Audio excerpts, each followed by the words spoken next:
Hi everybody, if this audio thing is working. Today, first of all, I have not streamed in a very long time, but today I have something special.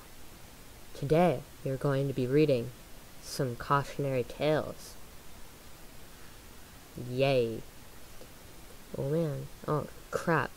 Okay, there we go. Let's begin with a story with the introduction. This book is dedicated to Bobby, Johnny, and Eddie Somerset. Introduction. Upon being asked by a reader whether the verses contained in this book were true, and is true, it is not true, and if it weren't, it wouldn't do. For people such as me and you, who pretty nearly all day long are doing something rather wrong, because if things were really so, you would have perished long ago, and I would not have lived to write the noble lines that meet your sight, nor BTB survive to draw the nicest things you ever saw. It was written by H.B. Cool. Jim, who ran away from his nurse and was eaten by a lion. There was a boy whose name was Jim. His friends were very good to him. They gave him tea and cakes and jam, and slices of delicious ham, and chocolate with pink inside, and little tricycles to ride, and read him stories through and through, and even took him to the zoo. But there it was the dreadful fate befell him, which I now relate. You know, at least you ought to know, for I have often told you so, that children never are allowed to leave their nurses in a crowd. Now this was Jim's especial foible. He ran away when he was able, and on this auspicious day he slipped his hand and ran away. He hadn't gone a yard when, with open jaws, a lion sprang, and hungrily began to eat, the boy beginning at his feet. Now just imagine how it feels when your first toes and then your heels, and then by gradual degrees your shins and ankles, calves and knees, are slowly eaten, bit by bit. No wonder Jim detested it. No wonder that he shouted, "Hi!" The honest keeper heard his cry. Though very fat, he almost ran to help the little gentleman. "Ponto," he ordered as he came, for Ponto was the lion's name. "Ponto," he cried, with an angry frown, "let's go." "Let go, sir. Down, sir. Put it down."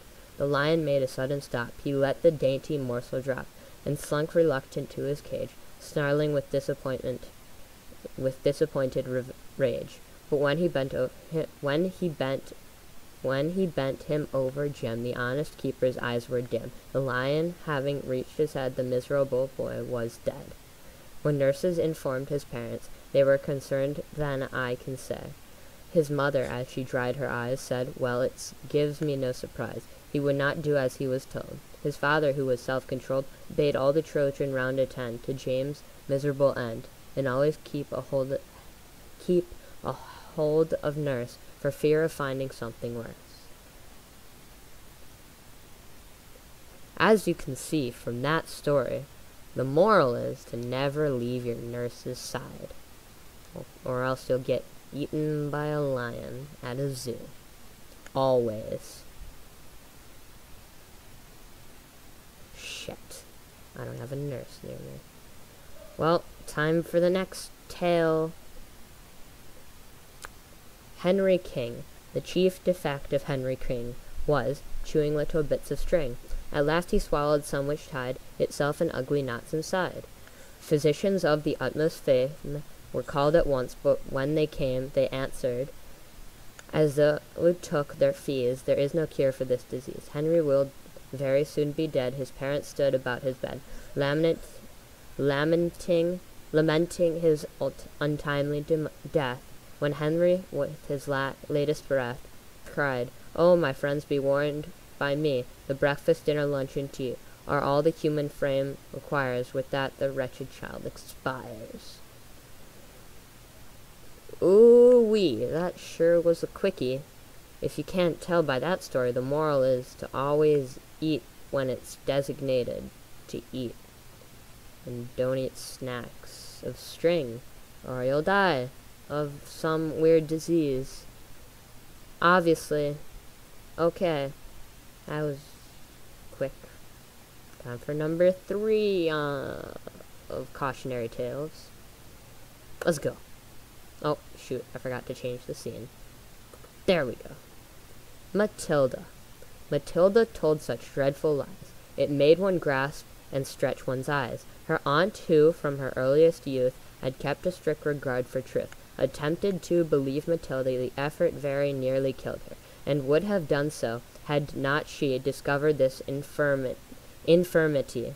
For once, towards the close of day, Matilda, growing tired of play, and finding she was left alone, went tiptoe to the telephone, and summoned the immediate aid of London's noble fire brigade. Within an hour the gallant band were pouring in on every hand. From Putney, Hackney, Downs, and Bow, with courage highs and hearts aglow, they galloped roaring through a town. Matilda's house was burning down. Inspired by British cheers and loud, proceeding from the frenzied crowd, they ran their ladders through a score of windows on the ballroom floor, and took peculiar pains to souse the pictures up and down the house, until Matilda's aunt succeeded in showing them they were not needed. Even then she had to pay to get the men to go away.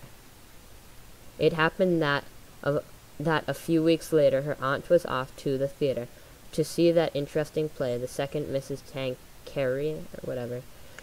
She had refused to take her niece to hear this entertainment piece, a deprivation just and wise to punish her for telling lies. That night a fire did break out. You should have heard Matilda shout. You should have heard her scream and bawl, and throw the window up and call to people passing in the street, the rapid increasing heat, encouraging her to obtain their confidence. But all in vain, for every time she shouted, "Fire!" the only answer, "Lit or liar," and therefore when her aunt returned, Matilda and the house were burned. Oh, variation on The Boy Who Cried Wolf, but this time it's a house fire, so don't pretend,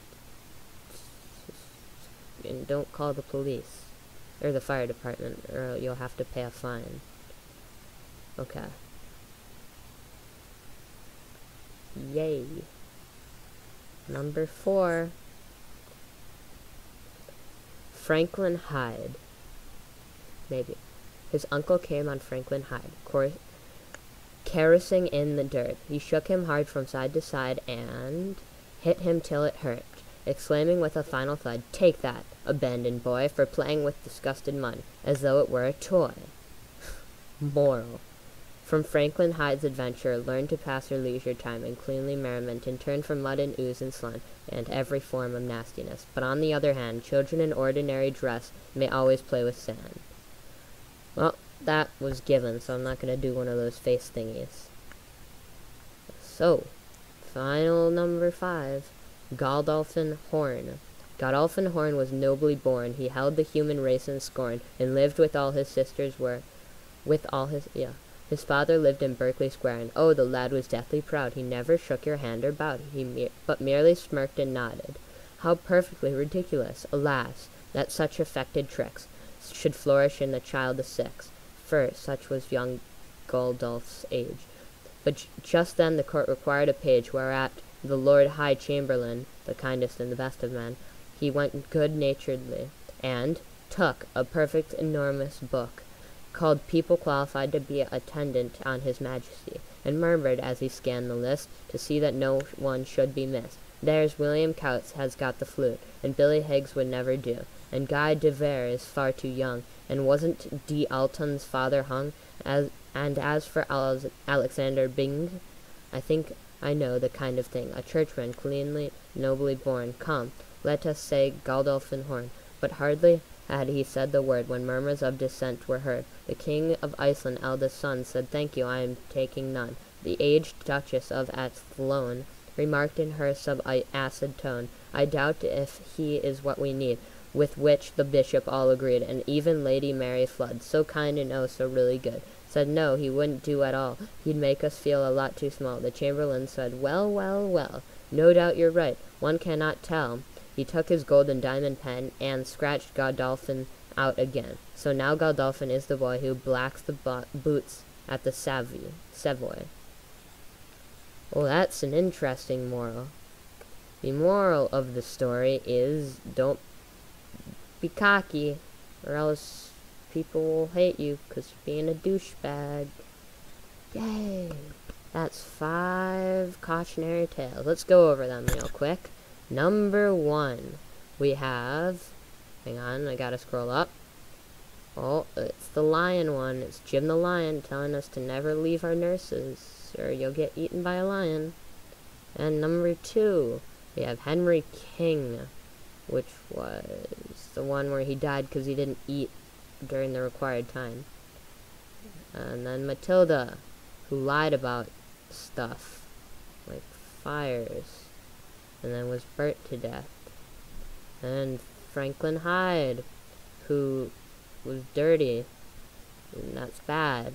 And finally, Godolphin Horne, who was too proud and cocky, so he didn't get chosen for something. I don't remember. Oh man, that's all for this week.